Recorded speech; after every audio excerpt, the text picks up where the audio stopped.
Like I said, hi, welcome back to the Unreal Engine training stream. Today we're going to be talking about Animation Pose Snapshots. Wes has joined us to talk about his East Coast Game Conference presentation, and he'll be walking us through it as well. Yeah, correct. It's something that we have seen a lot come up on the forums quite a bit, how to do this thing that we're going to do here today. And as Alex mentioned, it's one of the things that I did at the East Coast Games Conference a couple weeks ago.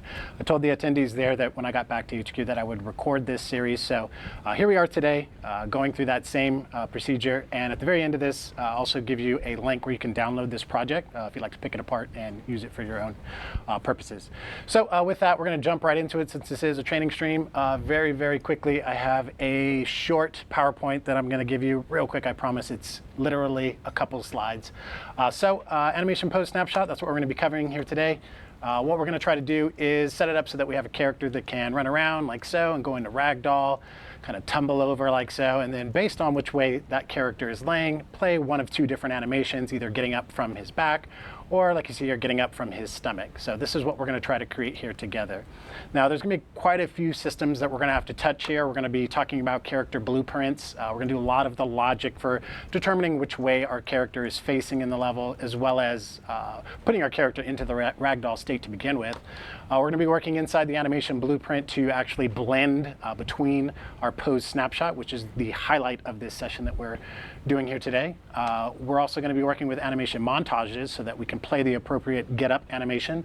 For this particular instance, we're only using two, one for the front and one for the back, but you could potentially set it up so that you play from the sides as well if you'd like down the road. And of course, we're going to be using the pose snapshot. It's a very useful tool that you can use in blueprints and inside the animation blueprint itself. It's very quick, but everything around it, the lead up to it, is what's going to be the focus of what we're doing here today. We're also going to be working with ragdolls and physics assets throughout the session, as well as talking about custom constraint profiles. If you haven't used those with your physics assets before, we're going to take a quick look at those and how those can shape the ragdoll that your character goes into, basically constraining the amount of ragdollness that your character goes into. And then at the end, we're going to have time for Q&A. We'll answer any questions that you guys have about this. So that's the first slide that we're going to be looking at. We'll come back to this at the end, and I'll show you where you can get your hands on the actual project. I do have a third-person template project up here. If I play in the editor, you can see it's just the standard third-person template. The guy can run and jump around, etc. So we're going to be working out of that. There's one minor change that I made to this, and I'll highlight this a little bit later in this session, the change that we made to this, just in the interest of time. Kind of prepped it with one thing to save us some time. So let's go ahead and get started. What we're going to do is first import the animations that we need for getting up. So I have a folder with a couple different animations here. We have 4 different animations. We're going to import those into the engine. So I'm just going to take these files, and let's go ahead and put them in a proper folder, actually. We'll go to Animation, and let's go ahead and just drag those in. So left click and drag those in, like so. And we'll get the FBX import options dialog box. It's going to ask for the skeleton. We only have one, which is our UV4 mannequin skeleton. So we're going to select that. And we'll say import all. So it's going to import all those animations for us. And some of these animations I found online. Some of them I found from the animation starter pack. We can take a look at them here in a second. But since I have them all selected, the first thing I'm going to do actually is create animation montages out of all of these, because this is what we're going to use to slot in our get up animations. So the quickest way to do that, we can have them all selected, right click on it, and go to create and create anim montage. Okay, so that'll create an animation montage for each of those, like so. So I'll save everything that we have real quick, and just popping up one of those animations, you can kind of see we have one getting up from the back, like so. We have another one where he kind of gets up from the stomach. So it's really slow right now, but we could speed this up. We also have a different variant getting up from the back, as well as this one here, getting up from the stomach. This one, he actually has a gun in his hand as well, taken from the animation starter pack. Oh yeah, you can kind of tell where he's... Yeah, so these are the animations that I had to work with, and we can make some modifications to this to kind of fix this, and we'll show you how we do that. So we have all of our animations in place. What we're going to do now is actually go over to the third-person blueprint. So our third-person blueprint here inside the content third-person folder here. We're going to open that up. And this is all the logic that is being used to drive the character. No need to reinvent the wheel. It's already here for us. But what we're going to do is, what we want to have happen is our mesh here whenever we press a button for testing purposes, we want our character to go into a ragdoll state. And then when we press a button again, we'll come out of ragdoll. Now, typically in game situations, you would probably have damage thresholds, or if a character is falling off of a cliff or something, a fall distance, or being hit by a car or something like that. Is probably the way that you'd want to set it up. But for testing purposes, we're just going to bind it to a key input. So we want this mesh to go into ragdoll when we press a button. So I'm going to come into the graph down here and just kind of zoom in a little bit. And I'm going to right click, and we're going to use the R key, so R keyboard event. So R key here for ragdoll. And we're going to flip-flop between going into physics and coming out. So we're going to use a flip-flop node here, which you can right-click and search for flip-flop. OK. And we'll connect that off the pressed. So if you are completely new to blueprints, we're going to go A, then we're going to go B, then we're going to come back to A, and just flip-flop between those. Now we're going to take our mesh here. So we're going to take that mesh, just bring it in to the graph. And we're going to drag off of it. And we're going to say set simulate physics. Okay, this will allow us to turn on physics for the mesh here. So we'll set simulate physics. We'll connect that off the A, like so. And we'll check the checkbox to actually start simulating physics. I'm then going to select both of those, hit Control-C and Control-V to paste it. And then off the B, all we're going to do is uncheck simulate. So we're switching between those two now. Okay. Now, if I were to play in the editor here, we're going to have some problems. First and foremost, let's see if I can zoom this out a little bit. So we're in. If I press R, I'll go into physics, which I do, but I fall through the floor. And I can run around still and use and jump. There's a couple things happening here. So let's take a look at why that is. If we go to the mesh in the viewport here, and we scroll down a little bit under the collision section, we're going to change the collision preset. We're going to change that to a ragdoll. Okay, so we're going to change it to ragdoll.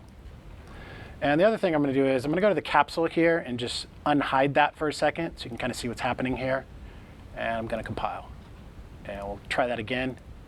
So now what we'll see is our character goes into ragdoll, stays in the world, but he falls out of our capsule. So our capsule can still move around and jump, etc. And we probably don't want that. So when we come out of ragdoll, we're going to want this collision capsule to act as the source of collision in our game. So when we go into ragdoll, what we're going to want to do is move the capsule to the location of our mesh. Okay? And we're going to probably want to do it somewhere in the middle of our character, somewhere around the pelvis, something like this, so that when we get up, our character pops up right inside of our collision capsule here. Okay? So there's some other things happening here. If I press W, you could see that the guy on the ground is kind of doing the little shack shimmy there. Yeah, he's trying to he's still trying to get somewhere, but he still can't. Thinks he doesn't know that he's in ragdoll right now. He thinks he's in his state machine still, so he's actually walking right now. So, and if so you can actually kind of see the idle where he's like idling breathing. as well. So we're going to fix both of those yeah. as well. Yeah, not very. He's like the actor in a movie who's like, you can see his breathing in the background. It's like, you're supposed to be a You're dead faking. body. You're faking it. So we're going to fix both of those. So the first thing that we're going to need to do is move this capsule to our character. And what we've kind of identified is that we want it to be in the center, like so that when we pop up, our character pops up right inside the collision capsule. So we're going to use the pelvis bone of our character here to move the capsule to. Now, we don't want to do it directly to the bone, because there could be instances where our character's kind of flipped on its side or flipped upside down. And if we move it directly to the bone, it's going to be off the ground a little bit. So what we want to do is find the location of the pelvis bone and then look directly below that and try to find the ground. Where is the ground at? Because that's where we actually want to move this capsule to. So that's what we're going to do. So back in our event graph here, first thing that we're going to need to do is determine when our character is actually dead. So I'm going to create a variable for this. Let's just come over here and create a new variable, and we'll just call it isDead, question mark. Sounds like an appropriate name. And I'll hold Alt and left click and drag that in. And we'll drag it off the A here, and we'll set that to true. So we're now dead.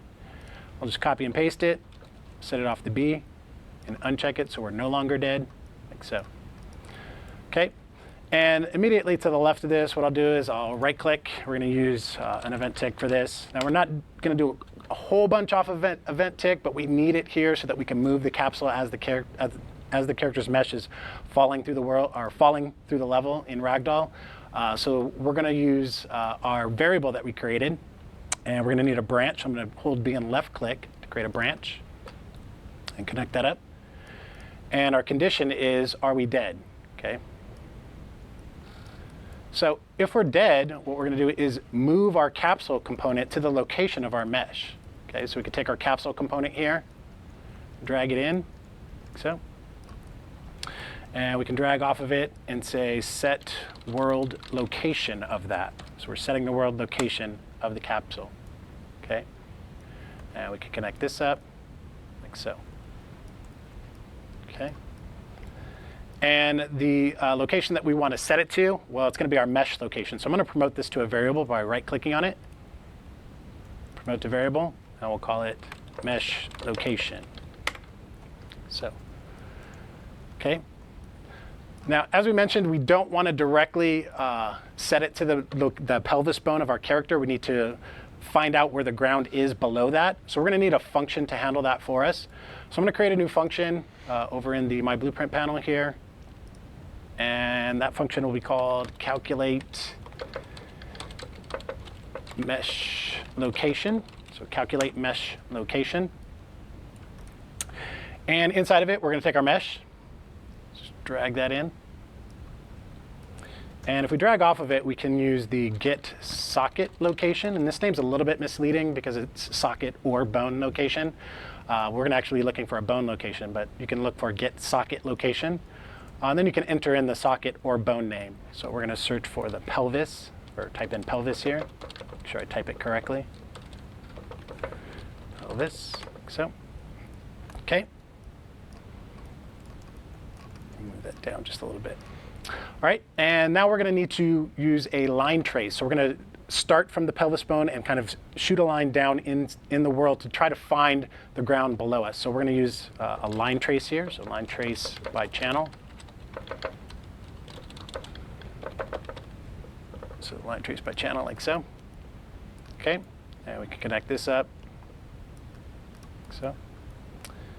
And our pelvis is going to be the start. So we're going to start from our pelvis. And the end is going to be our pelvis plus a specified distance. And that distance is going to be something we'll set up here in a moment. So we're going to say vector plus vector. Okay. And this is going to be our end. And what we want to actually add is, let's see, let's drag off of this and hit a asterisk key here. A float is what we're going to use. We're not worried about the x and y. We're only worried about the z. Okay, and we're wanting to shoot it down. So we're going to set this to -1. If I have my numpad on, that would probably help. There we go. And how far do we want to shoot that down? We'll just throw out a number here. We'll say something like 100 units, something like that. So that's going to shoot a line down from the pelvis 100 units. Okay. Okay. And then what we'll do is determine if we hit something. So I'm going to hold B and left click to create a branch. And we'll connect this up and connect that up. Okay. And we can take our out hit and we can break that apart. So we can break the hit result, get all kinds of information. The one we're really worried about here is just the location. Okay.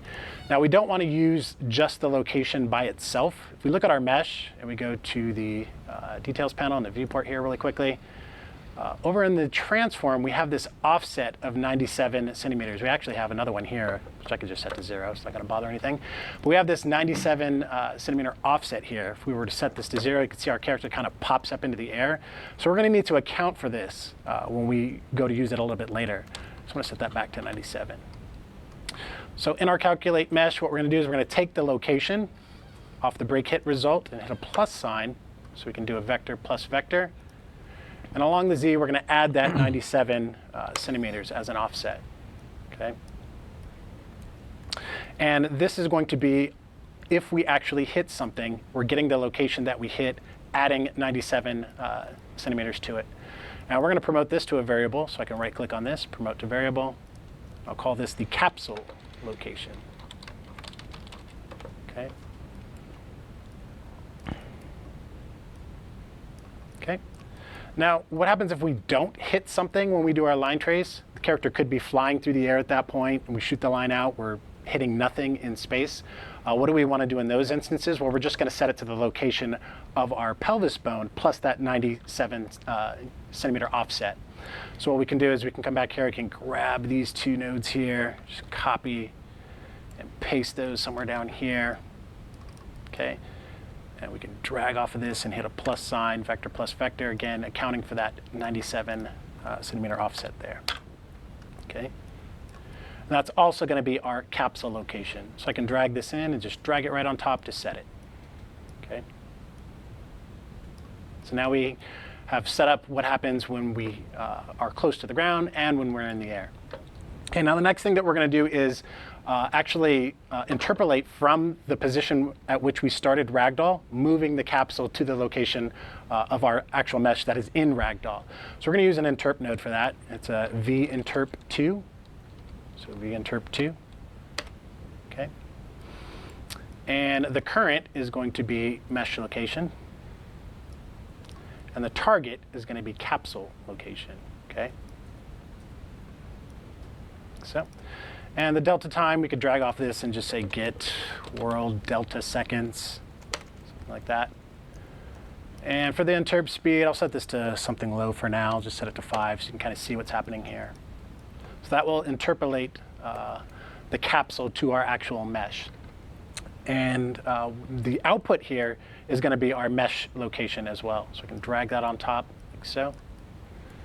And we'll connect this up to there. And this up to there, so. Okay. So I think we've set up our calculate mesh location function here. This mesh location variable, we haven't defined how that gets set yet. We're going to set that up in a second as well. So I'll hop back to the event graph. And I'm going to break this connection real quick off the event tick. Hold Alt and just break that.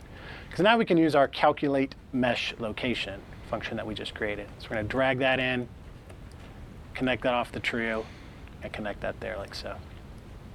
Okay.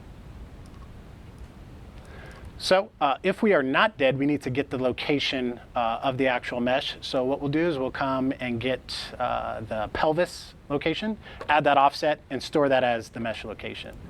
So let's get our mesh, drag that in. Drag off of this and say get socket location. Again, this is the pelvis. So we're going to add to it that offset, 97 along the Z there. And that's going to be our mesh location. That's coming off the false. Okay. All right. So this is the event tick. Let's go ahead and just move that over and add a comment around it. And just it's updating the capsule components. We'll just say event tick update capsule component. So. Okay. And let's see. Let's go ahead and check this out now. So if we play, we should see our capsule. And our capsule slowly goes over to the location of our mesh. You can see it's on the ground too. It's not at the pelvis bone. As I mentioned, if we would have used just the pelvis bone, it would have been popped up in the air. So that's why we needed to do that trace, to find the ground below us and move the capsule to the ground like so. If I hit R right now, we're going to have some problems. Our character is going to be sideways like so. We're going to fix that in a moment as well. But I did want to show that this is now working. And if you'd like to have the interp from the point at which you start Ragdoll into following the actual character, you can change that speed inside the calculate mesh location, that interp speed value. We set it really low, so it's going to go really slow towards our character. We could bump this up to something like 30, for example. And if we tried it now, it should be almost instantaneous, kind of just follows it right along. Okay, so let's fix our character here. Our character's sideways, like so. What we could do is, actually we have some other problems too, is that we can still move around, like so. Our character is not attached to the capsule, and not only that, he's facing sideways, like so. What we could do is reattach it to the capsule. We could orientate the mesh, set its orientation through Blueprint.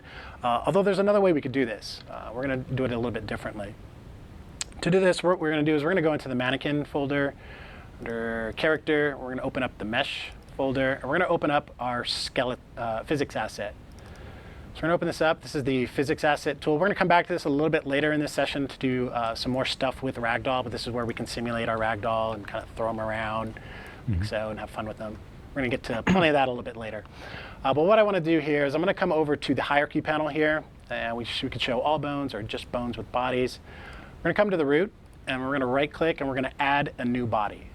So we're going to add a new body. It's going to give us this new asset window here. The only thing we're going to do is we're going to change the collision geometry here. We're going to change that to a sphere. Okay, we're going to click OK. And the details panel should get popped up over here. And what we want to do is the physics type, we're going to change this to kinematic. Okay? And we also want to turn off collision. We're just really worried about this physics type set to kinematic here. So we're going to turn off collision for this. Okay, and for this to work, we're going to have to go over to the constraints panel here. And we can take our pelvis. And under the linear limits here, they're currently locked. I'm going to set these to free. Okay. If we save this, and let's go ahead and just pop that down, play. Go into Ragdoll, capsule's right there. We hit R again, pops us up, and we're attached. So it's just a easier way to do it than actually setting the rotation and location and reattaching the mesh to the capsule. I have to give kudos to somebody on the forums actually found this. I was like, oh yeah, that's a good way to do it. Yeah. So I'm passing along that information. There's a quick question out of chat from Balson. Could you explain, do you know what the syphil is? Like the shape constraint, under constraint? The type of body? Yeah, there's like sphere and then there's like a couple other. Am I still simulating? No, I'm not. I don't know if I can get to it now. Chat was curious about why you would choose sphere, syphil, various other solutions, and also what the kinetic mode, like what that means exactly. It's basically, I don't know if I can get back to that body. Let me see if I can zoom in and see that body down there. So it's just this little body down here. Yeah. Where's that setting at? Bodies. So it's basically, if unfixed, we use physics, we use kinematic default. So it's basically just following this around. We've set the pelvis to free, so it's just kind of following this little ball that's kind of rolling around, so that when we attach it, it just pops up. That's like the root now, so it essentially just allows us to pop up into place there. It's just an easier way to do it.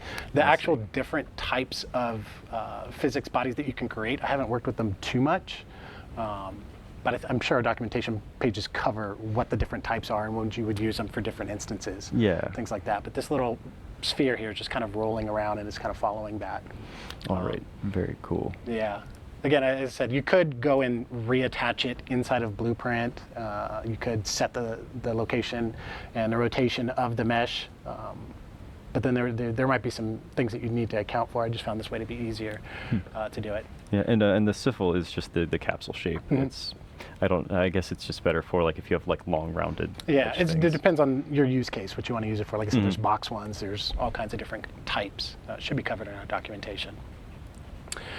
Okay, so back in our third-person blueprint here, we've got it set up so that we can pop up, but that's precisely what we want to fix here. We don't want to have the character just pop up. We want to play an animation based on whether our character is facing down like this, so having an animation where he rises up from his belly, and versus when our character is, I couldn't do it. I knew I was going to fail.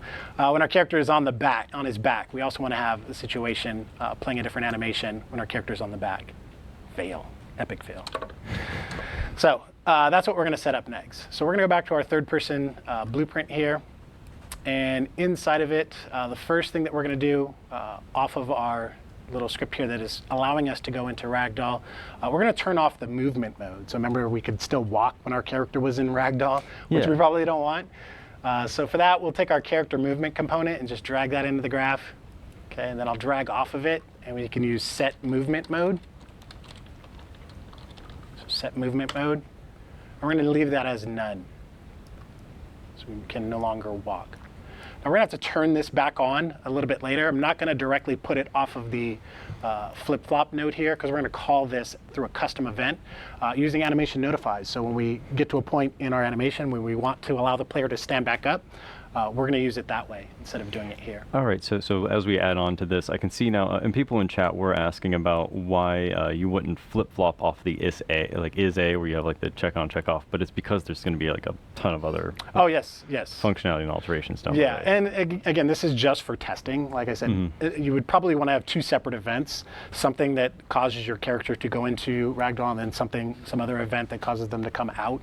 I did it this way just for testing. Which is also what we were talking about. Like, there's not really a lot of games where you mash a button and then you go into ragdoll mode, except for There could be. there games out is. There's what is it, Saints Row, where you have to do like the insurance fraud game where you just ragdoll yourself into cars. But normally you wouldn't be like a button press, so you probably want to do some math for like velocity or damage input or something like that here. Totally.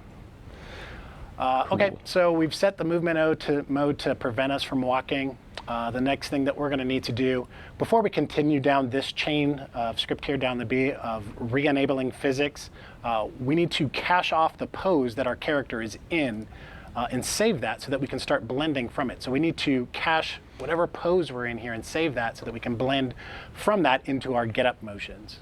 Okay, so I'm going to hit escape and come back in here. So what we'll do for this, I'm going to move this down just a little bit. I'm going to add a new custom event. Custom event. And I'll call it just cache pose. Like so.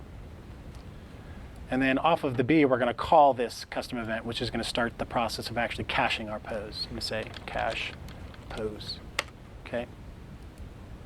Let's move this over a little bit. And before we start turning physics back on and doing all of that, after we do our cache pose, I'm going to give it a little bit of a delay before we turn physics back on, just so it doesn't execute this all sequentially. That we're going to give it a little bit of a delay here. And we can leave the default value. Just leave it just like that, so it gives it a little bit of a delay. Okay, now we can do the cache pose here. And what we're going to need for this, first and foremost, is to determine which way our character is facing. So we're going to create a function to handle this for us. So I'm going to create a function, and we'll call this calculate facing direction. Okay.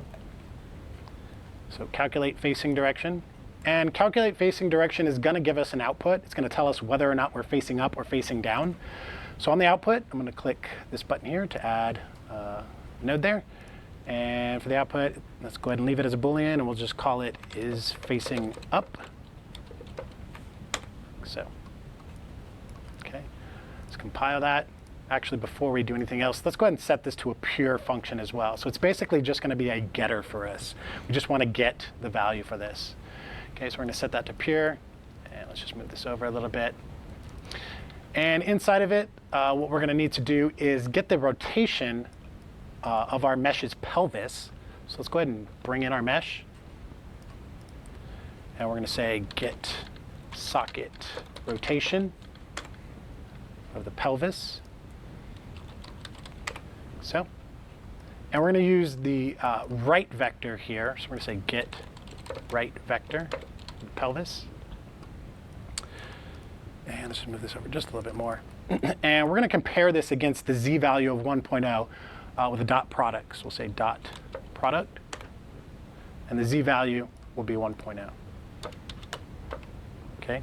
Now, if this value, the return value here, is greater than 0, that means we're facing up. If it's not, then we are facing down. So that's how we can determine if we're facing up or down. I did something similar to this in the blueprint time attack with our vehicle. So our vehicle, when our vehicle flipped over, being able to determine when it's actually flipped over, we did something similar to this. So we're going to use a greater than or equal to 0. We'll just plug that in like so. So this will tell us if we're facing up or facing down. So we can compile and come back to the event graph here. And because that is a pure function, we can just take in that calculate facing direction, drag it directly into the graph, and it's just going to give us that value. Okay. Now we're going to store this as a variable once we find out if we're facing up or down. So I'm going to right click on this and promote this to a variable, which I'll also call is facing up. So, okay. All right, the next thing that we're going to need to do is determine the orientation of our mesh. So when we go into Ragdoll, our character goes into Ragdoll. When we pop up, we're going to want to know which way he's facing so that he pops up in the same direction Otherwise, what might happen is he might pop up and be facing the wrong way. I actually can't move anymore. Sometimes it works here. It just depends which way the camera is as well. So we're going to want to fix that and account for the orientation when we decide to get up. So I'm going to create a function to handle that, which we'll just say set up get up orientation. Set up get up orientation. Okay. And for this, what we're going to use is a combination of get socket location nodes. Okay, so what we're going to do is we're going to take our mesh, just drag it into the graph, and we're going to use, let's see, get socket location. And I'm going to copy and paste this because we're going to compare two of these here. Okay, so the first one that we're going to use is actually going to be our neck. So neck underscore 1 is the bone that we're looking at. Can also get the bone names inside the content browser under the skeleton meshes. So here's all of our bone names that we're getting, in case you weren't aware of that. So we're getting the location of neck underscore 1, and we're also getting the location of our pelvis. And what we're going to do is we're going to make a rotation based off of these values, but we're going to leave the z value alone. So ultimately, we're going to make a rotation from zx, and you'll see how that works here in a moment. But what we need to do is get the location from our neck to our pelvis, as well as our pelvis to our neck, based on whether or not we're facing up or facing down. So we can take our is facing up, hold control and bring that into the graph, and we can drag off of it and use a select node. So select, okay?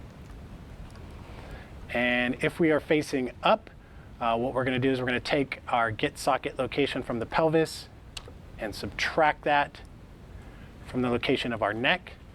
So allow us to orientate ourselves along that direction. So we're going to go ahead and plug that in as the true.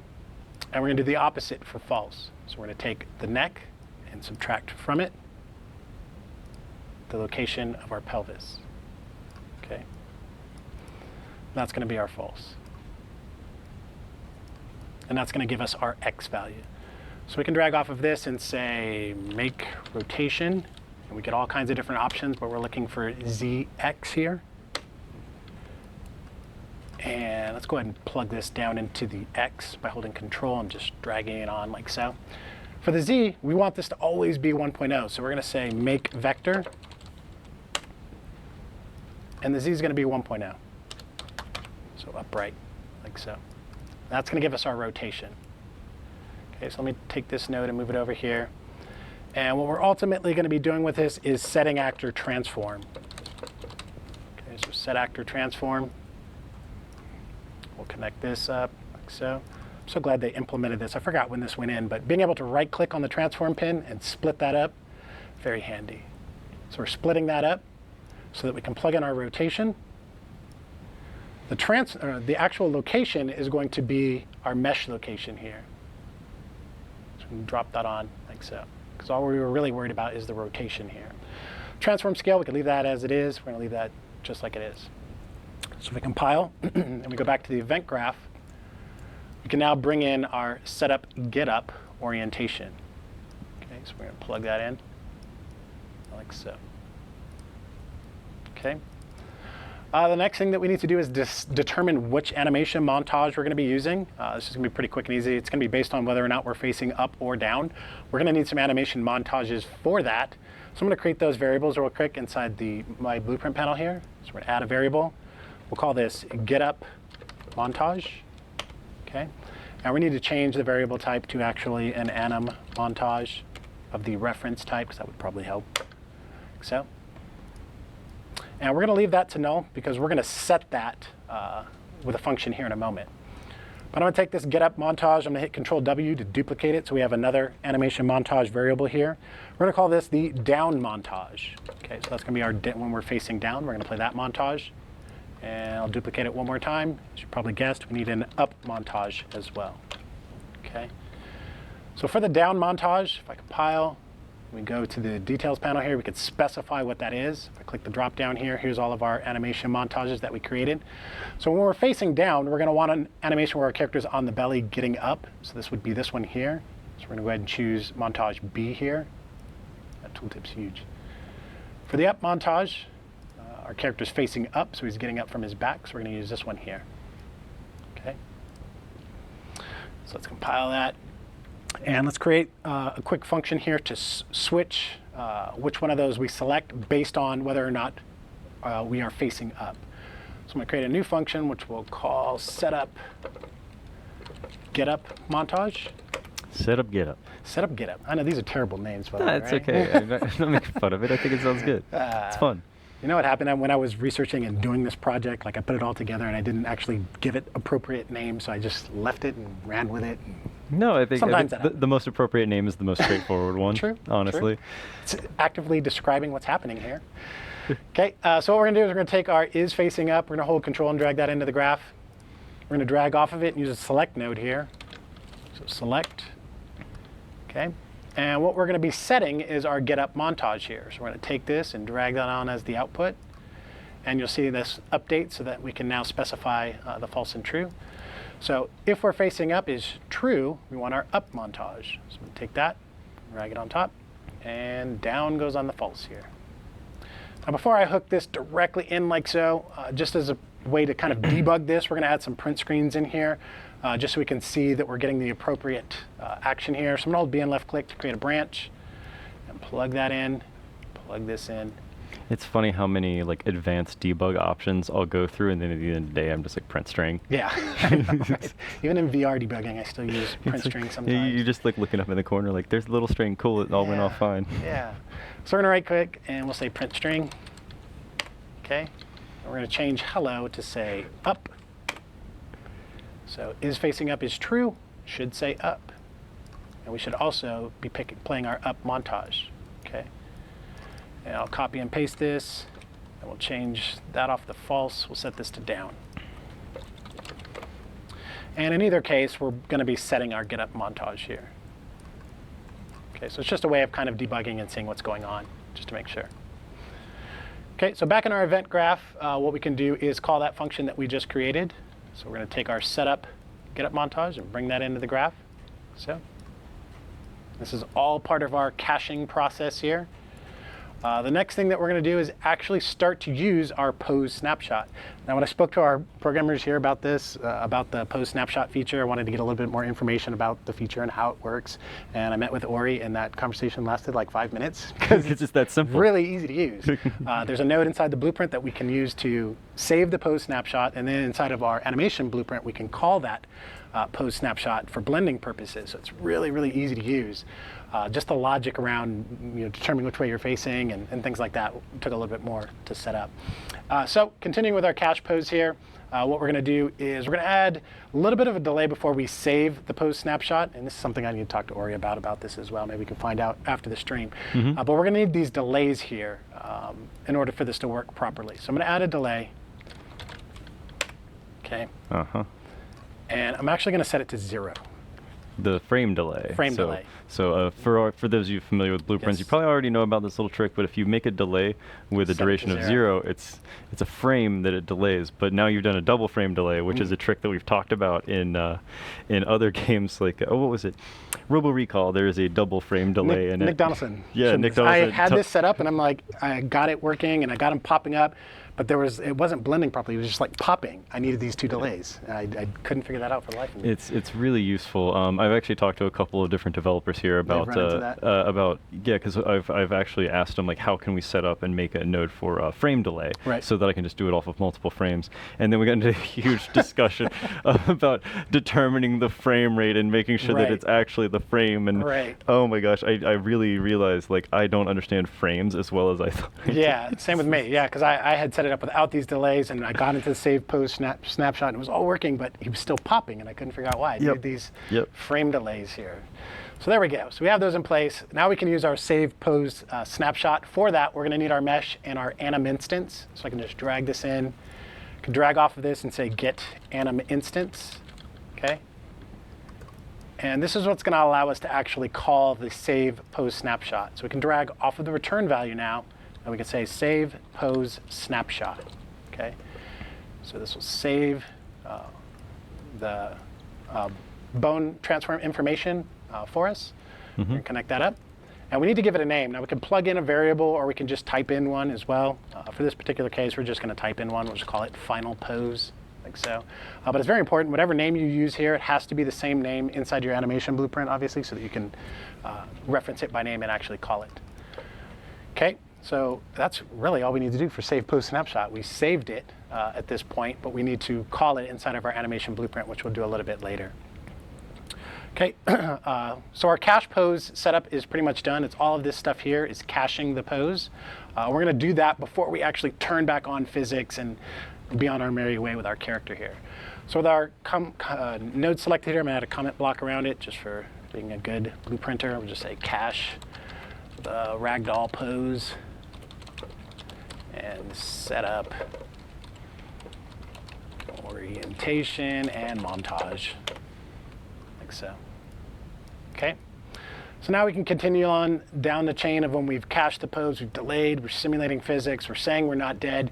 Now we need to actually play our montage that is being set from our setup get up montage here. So we'll take, let's just take this 2 nodes here, our anim instance and our mesh, just copy those, bring it up here, paste it, and then off the return value, we can say montage stop. Or excuse me, not montage stop. We're getting ahead of myself here. Montage play before we actually stop it. So montage play. We'll connect that up. Okay. And the montage that we want to play is going to be our get up montage. Okay, so we're going to drag that, drop it on top. Okay. So our ragdoll script here is set up. We'll come back to it a little bit later to do a little bit more stuff. Once we start working inside of our animation blueprint, for now it's good. So I'm going to add a comment around that with the C key and just say toggle ragdoll status, something like that. The last thing that we'll do in here before we go into our animation blueprint is set our movement mode. So we're going to create a custom event which will be called with an animation notify, which we'll set up in a moment to allow us to start walking again. Okay, so I'm going to go ahead and add that. And we'll add that below all of this here. So we'll just add a custom event. And we'll just say this is called enable walking, something like that. Okay. And all this is going to do is it's going to take these 2 nodes here, our character movement component and our setup movement mode. I'm going to copy those, paste those down here, because now we're going to allow us to walk again. So we'll connect this up, and we'll set us back to walking. The other thing that we're going to do as part of our enable walking, once we've allowed us to start walking, is we're going to stop the montage from playing and blend out of it. So we could take our 2 nodes here again, our mesh and our anim instance. We could just copy that, come down here and paste it. Now we can say montage stop. Say montage stop. So. And this node's pretty handy. You can specify which montage you want to actually stop playing, but if you don't set it, it will just stop all active montages. For now, we'll just leave it like this. I think it's fine. But we are going to set a blend out time here, and we'll set that to something low. We'll just set it to 0.25. We can tune and tweak these values a little bit later if we'd like, so that we blend out of our montage. And there was someone asking in chat, let's see here, this is going to kind of dip into that, so we can probably cover it right now. Kirili Deli One was asking, the thing that he wants to ask is, how do you make the player rise up slower or faster? And so would that be related to your blend in the montage stop? Or you could do it there, or it could be on the animation itself. You could do it in either case. You'll see some of the examples here, like the animation is purposely slow to begin with, and we're going to get into it a little bit later. And there's also some issues with the animation that I kind of wanted to point out. So we'll talk about that a little bit later as we get to it. Cool. So auto comment around this, we'll hit C and we'll say that this will enable walking again. So we'll let player walk and stop. Active montage, something like that. So our 3rd-person blueprint for now is pretty much done. What we're going to do now is actually set up our montages. We've created them, but there's some things that we need to do inside of them to actually get them to work. So I'm going to hop back to the main editor window here, and I'm going to go to our animations folder and open one of our montages here. So here's our animation montage. If you wanted, to that question you just mentioned, if you wanted to make it go faster or slower, you could do it inside of the animation itself, right here on the rate scale. You could set this lower or faster. If you wanted that your animation to play slower or faster, you could set it right there. This animation is very slow, actually. Yeah, it's really slow. He gets up kind of slow. But we could change the rate scale to make it go faster if we wanted to. Yeah, this is like me getting up in the morning before coffee. That was me literally getting up this morning. It's so dark out. Yeah, it's hard to get up when it's been rainy out. Oh, man. So for our animation montages, what we need is to use this slot node. So if you haven't worked with animation montages before, it's basically inside the animation blueprint. We're going to need to reference the montage by slot name. Right now it's using this default slot here. We can go ahead and click this little icon here. It's going to bring up a window over here on the right, which we can then add a new slot and give it our own name, which we'll just call it my slot, something like this. And then we could change this to use our my slot slot there, again, with the great naming convention. So when we call this inside of our animation blueprint, it will play the animation that we specify. Now, the other thing that we're going to do is also set up an animation notify here. So if we scroll down here, down to the bottom, we have this notify section here. What we want to have happen is at a point inside of our animation, we want to call an event that will allow us to call our custom event inside of our third-person blueprint. That'll let us start walking again. So let's see. If we scrub through a little bit and we find a point where our character's kind of somewhere on his feet, what we're going to do is allow us to start walking. It will blend out and start to blend back into our default idle. So I'm going to add a notify inside of the notifies window here. I can right-click, say new notify, add notify, and new notify here. It's going to ask us to enter a name, which we'll just call standing, something like this. Okay. So inside of our animation blueprint, this will get fired. Then we can tell our third-person blueprint to allow us to start walking again. Okay. So we're going to need to do this for all of our animation montages here. So we have this one set up. We're going to hop down to the next one. Here's one where he's getting up off his belly. We're going to change the slot to use my slot. We're going to scroll down inside the notifies here, scrub ahead, find a spot where he's kind of on his feet, something like this, and we'll start to blend into our idle pose. So I'm going to add a notify here. I'm going to right-click. I'm going to add notify, and there's our custom notify that we created. So we're going to select standing here. Do that for the rest of these. I'll try to get through these really quickly here. So we'll change this to my slot, scrub ahead. And you can see this character's feet are kind of far apart here, so we may want to do it a little bit sooner, maybe somewhere around here. Just kind of scrub that down here. We'll say add notify and standing. And then finally our last one here, open this one up. And let's see. So somewhere around in here. Now, this one's a little bit different because our normal idle does not have a gun, but this one does. Again, if you're working to set something like this up, it'd probably be best to have animations that would kind of mesh well with one another. But I used with what I had here. So we'll kind of get around this. Which is the gun up yeah, I would probably have them do it without the gun. But what I'll do is I'll just kind of do it a little bit sooner. I'll try to do something like this. We'll see what it looks like. Yeah. So let's make sure we set this to my slot. Kind of scrub down here. We'll add a notify and standing. Now another thing real quick that I noticed, our start, he's kind of also kind of in a pose getting there. Ready for it, yeah. I'm actually going to open up that animation real quick and just edit that first part out because that's going to bug me if I don't fix it. Yeah, that's actually, you're answering some questions that we've just gotten in general about how much can you edit an animation within Unreal Engine, and you can key. You can actually add new animations using keys. There's a how-to for this as well, so you can key new animations entirely inside the engine. Yeah, you could build, like you said, totally new animations. It's just that you're probably going to find a much more robust tool set in Maya or something. I mean, it's good for doing like one-off things. Like there's a how-to, like if you want a character to like turn his head or something like that. Or I think the idea behind those was making tweaks to make things fit in better. Such as what we're doing here. We're not creating a new animation. We're just moving this part out so that he starts something like this instead. So we can right-click on this and say remove that frame. We can even do it a little bit more if we wanted. Something like this maybe. So he starts like that instead. So I think that's good. So if we go to our montage now, it's a little bit quicker, like so. Okay, so our montages are all set up. Let's go ahead and go back to the content browser and just save all, like so.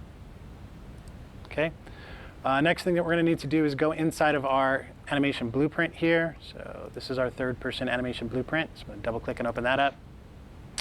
And I'm going to hop back to the event graph here. So here's our event graph.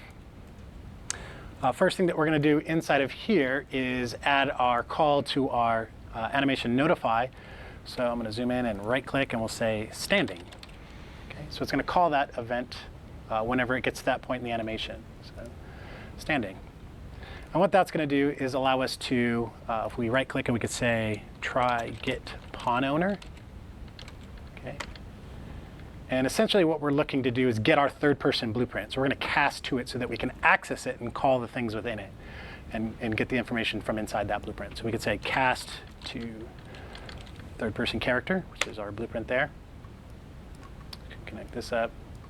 We could also right click on this and convert this to a peer cast because we're just going to call an event within it. We're not actually changing anything, but I'll leave it connected like this for now. I mean, just in case there's like a failure for whatever reason. It's typically a good practice to do it like this because then you get an executable when you fail as well.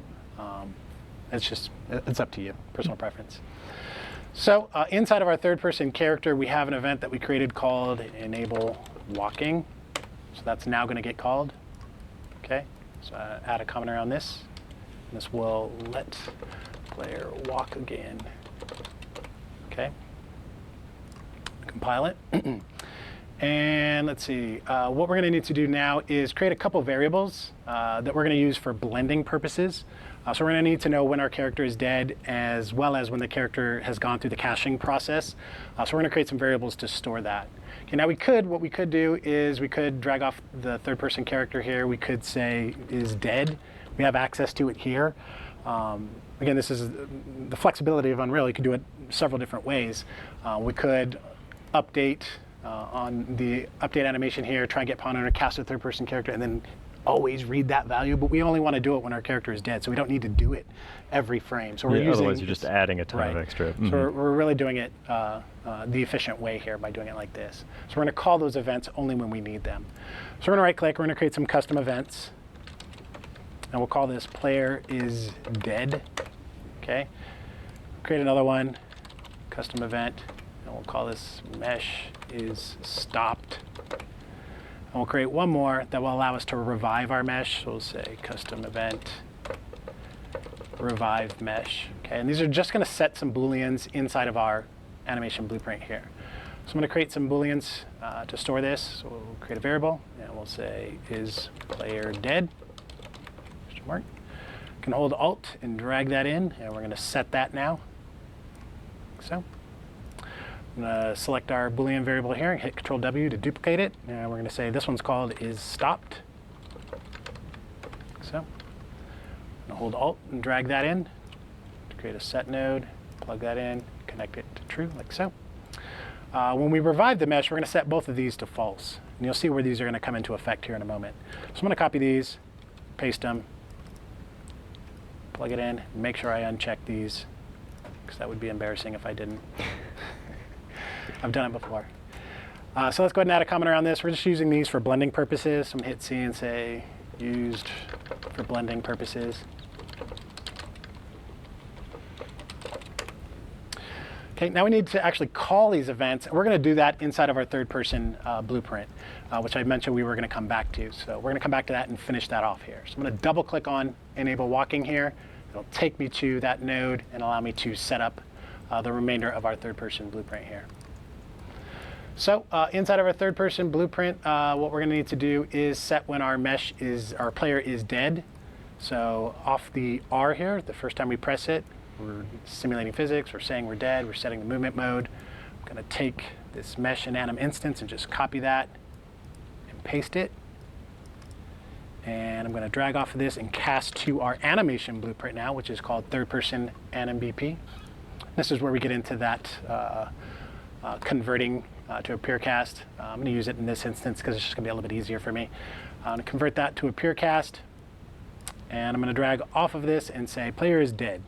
So it'll set that Boolean variable for us. We could also set it, whoops, you know what, let's delete that and make sure that we compile inside of our animation blueprint first. Did we do that? Yeah, we did. Let's make sure. Set. What did I call it? Player is dead? Mm-hmm. That should allow me to do that. Of course. Why is it not showing up in there? Just type in player dead. It should show up. It's probably because I didn't compile or something. It's because player is dead is different than set. Oh, players, I was trying to say set player is dead. That's and it was right. throwing it off because it's There like we don't have anything that says set also. Of course, we're all context sensitivity there we go, yeah. and filtering. Yay! Gosh, that was just failure. Ah. All right, so player is dead. That's what we're setting there. And then what we also want to do is when we go to revive our mesh, we're going to call revive mesh, which is coming off of this line of script here. So because we've converted it to a pure cast, we can take this same pin here. We could just say revive.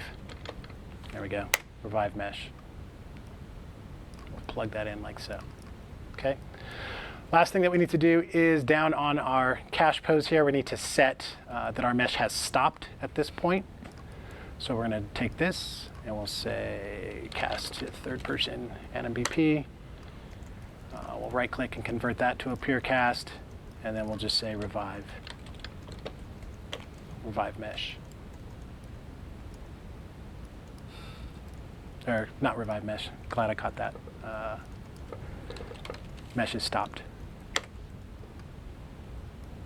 Because we're going to use this to blend into our pose snapshot, okay?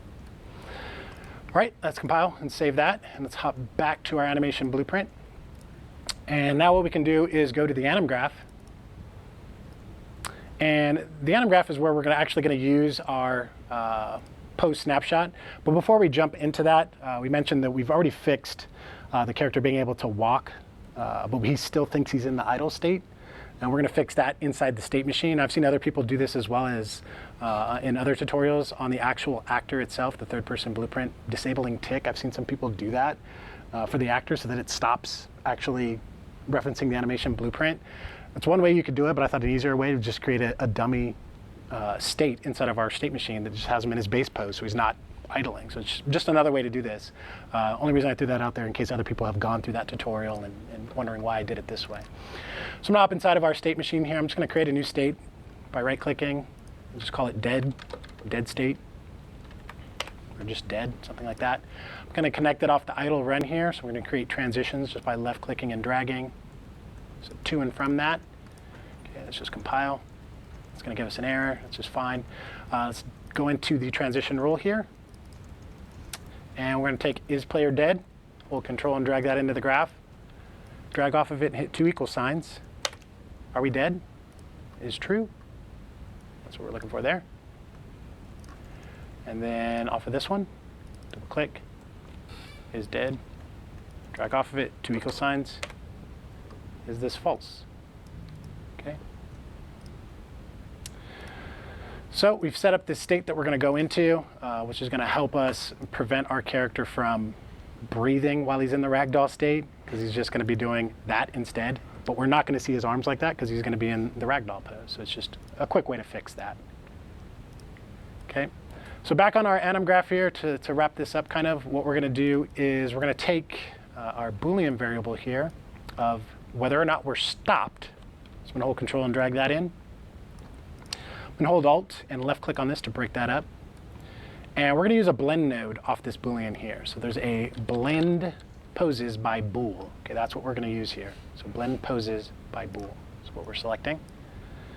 And if we're stopped, we're in our ragdoll state, we've saved off the pose. We're now going to call our snapshot, our pose snapshot. So we can right click in this graph and just say pose snapshot. So there's our pose snapshot node, to which we can specify the name here, which we've called final pose. Again, the name has to be the same name that you used when you saved it. And that's going to be our true. Okay, so we're stopped. That's true. Let's move that up there. Now for the false, we don't want to plug this directly in. We want to slot in our animation montages so that it plays that before we return to our default state machine here. So I'm going to drag off of this and add a slot node. So we'll say slot. So there's a montage slot. Okay. With the node selected, we can come to the details panel now, click this drop down and change that to my slot. So now we can connect that to the false. Okay. And the output is going to be our result. So let's go ahead and move this over so you can see. Okay, there's a couple of things that we can do with the actual blend poses by bool node itself. We have the ability to set blends here as well, which is pretty handy. If we're going into our pose snapshot, we probably don't want to blend into it, so I'm going to set that to 0 so that we go directly to it. the false blend time coming out of it, this could be something you can change a little bit later if you'd like, but for now we'll set that to 1, see what that looks like. Okay. The other thing that we'll do with our blend poses by bool, over in the details panel, we have the blend type. We can set the blend type. Right now it's currently set to linear, which looks like that. I'm going to change this actually to exponential in and out, which looks a little bit more like that. So it's going to give us a little bit better blend. Okay. So with all of that, compile and save. Okay. If we go back to our blueprint here, or our main editor window here, fingers crossed, everything should work. Play. So there's our capsule. We go into Ragdoll. Tips over like so. We press R. He's not breathing anymore. He's not breathing anymore, but our character popped. Yeah, he slid. He slid. There's a reason for that, and I did this on purpose to kind of show this. Oh, sure you did. But our character he's on his back. We press R. See, debug says up, and he does play the up animation. But he goes right into that A place. pose, yeah. Yeah, which is kind of ugly. Let's see if I can get him on his stomach there. So he's down. Press R again. He's down. And he plays the down animation. So he's playing the right animations. But we have some problems, quite a few problems actually, and this is in the animation assets themselves. Okay, so when we're on our back, if I can get on my back again, that was awesome. We're on our back here. The problem is with this animation here, when we press R, our character slides back and then gets into position, and we don't want that. What's happening here, if we look at the actual animation asset, some of you animators out there probably already know the issue here. If we look at the montage, kind of get a side angle here.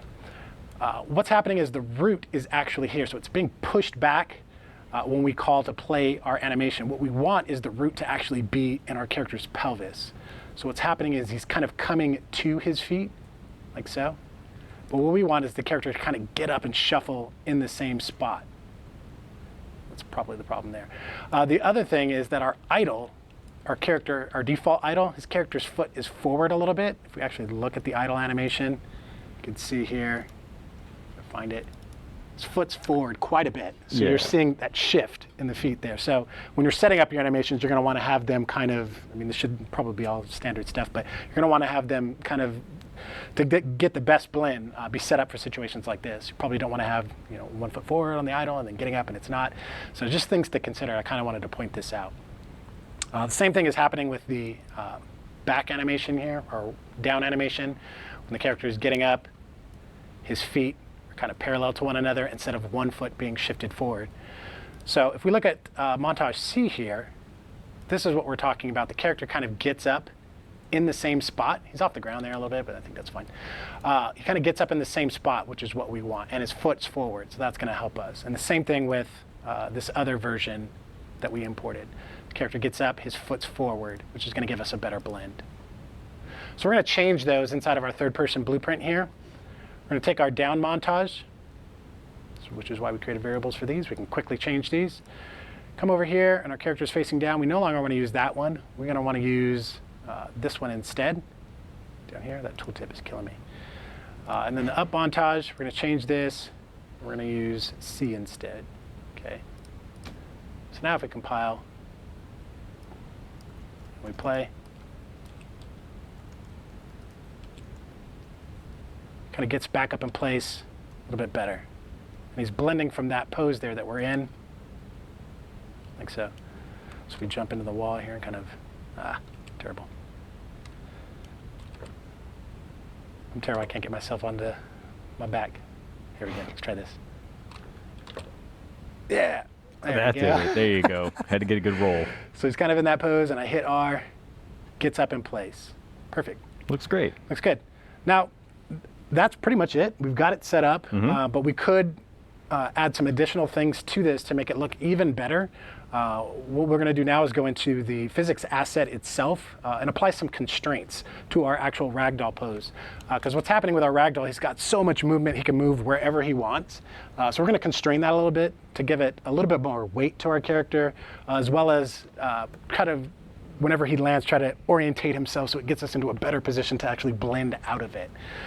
So what we'll do is we'll go over to our mannequin folder, character, and the mesh folder. We'll open up the physics asset. And again, if we simulate, and we kind of just hold control, right click, you see it's kind of just all over the place, like so. What we're going to do is use a constraint profile. Let's go ahead and move this over a little bit, which is up here at the top. Click this drop down.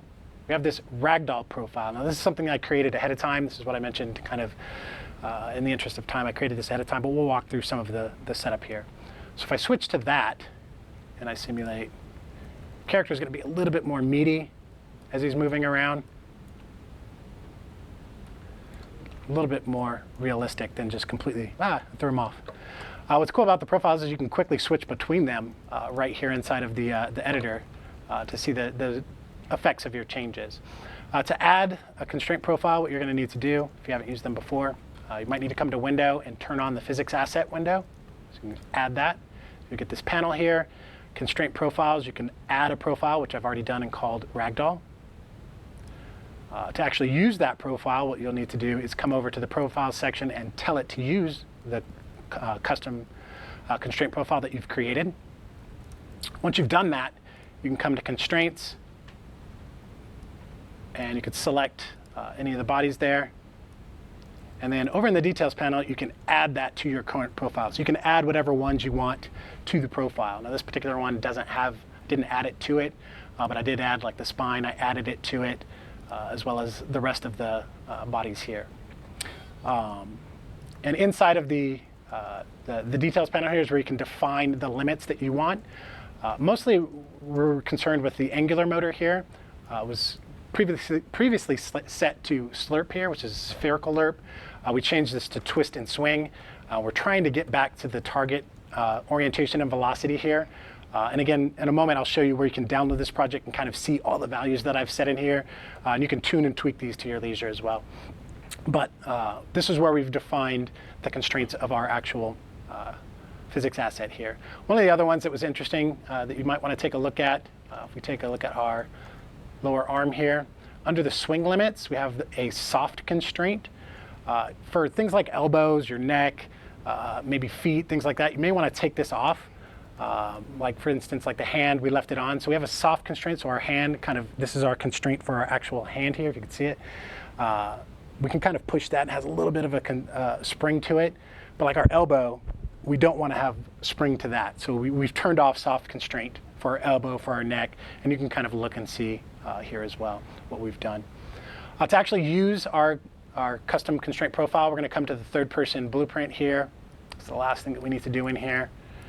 And we'll take our mesh, just copy that, and off of our initiating of our ragdoll at the very end, just paste it, and we can say set constraint profile for all. So set constraint profile for all, plug that in, and we can tell it to use our ragdoll constraint profile that we created. Compile, and we play now. You should see that our character has a little bit more weight to him. It's not flailing around as much. So it kind of just looks a little bit better. And look how he just laid out perfectly for me so I can blend out of that into our get up animation. So it lays out perfectly for me, gives me a much better blend for getting up. So that's really it in a nutshell. Really quickly hopping back to our PowerPoint here, what we covered. We worked inside character blueprints, where we set up the logic for determining whether or not our character is facing up or down, as well as going into Ragdoll. We worked inside the animation blueprint, where we set up the blending logic, and used our Pose Snapshot feature to blend from the Ragdoll state into our get up pose, our get up montage. We used our animation montages to play our get up montages. We used the Pose Snapshot to save off our Ragdoll pose so that we can blend from it. We worked with Ragdoll and physics assets and talked about custom constraint profiles. And if you want to know more about how that was set up, you can actually download this project here. If you want to take a look, you can download this project in its entirety. It's the finished project, everything that we just went through, and kind of look through that constraint profile to see some of the settings that we used. So that's it.